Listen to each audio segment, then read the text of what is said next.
The crown jewels are jewels and artifacts of the reigning royal family of their respective country. The British crown jewels are housed in the Tower of London and are closely guarded by the Yeoman Wardens. Each piece in this collection is sacred and is full of history.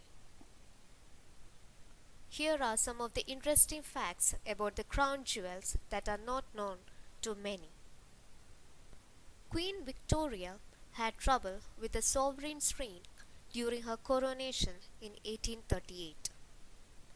The royal goldsmiths made the ring for her wrong finger as they believed that it should go on her little finger and not the ring finger. But the Archbishop of Canterbury forced it on her ring finger. Due to terrible pain, the Queen had to soak her hand in iced water after the ceremony. King Edward VIII took the Prince of Wales' crown with him when he decided to marry socialite Wallis Simpson.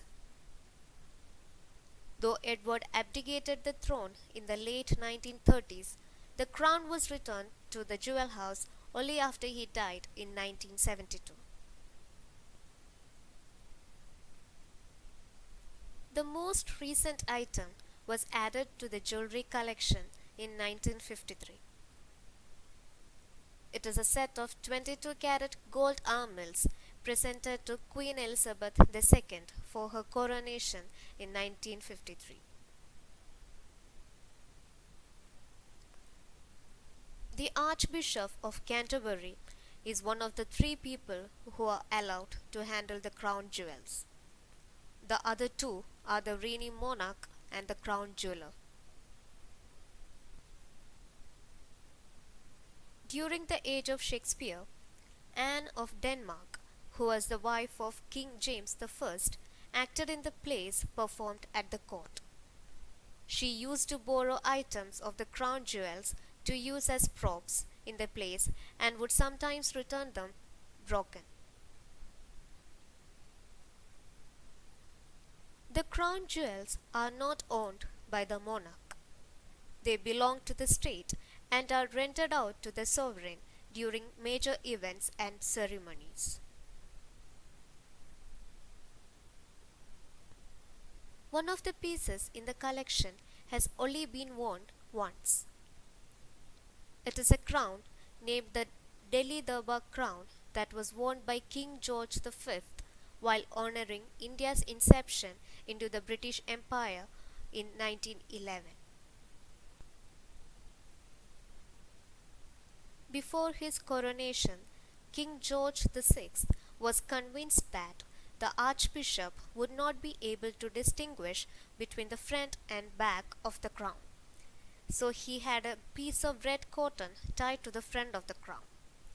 Unfortunately, the cloth was removed before the ceremony and the king was indeed crowned back to front. The centerpiece of the jewels, that is the state crown, holds the biggest diamond on the planet. It is called the second star of Africa and is said to weigh around 314 carats. It was cut from the Cullinan diamond, which weighed 3106 carats. The diamond, discovered in South Africa in 1905 and gifted to King Edward VII, is believed to be the biggest rough diamond ever found. During the state opening of Parliament in 1845, the Duke of Argyll was carrying the imperial state crown for Queen Victoria. But the crown slipped off from the cushion and the Queen described it as all crushed and squashed, looking like a pudding that had sat down.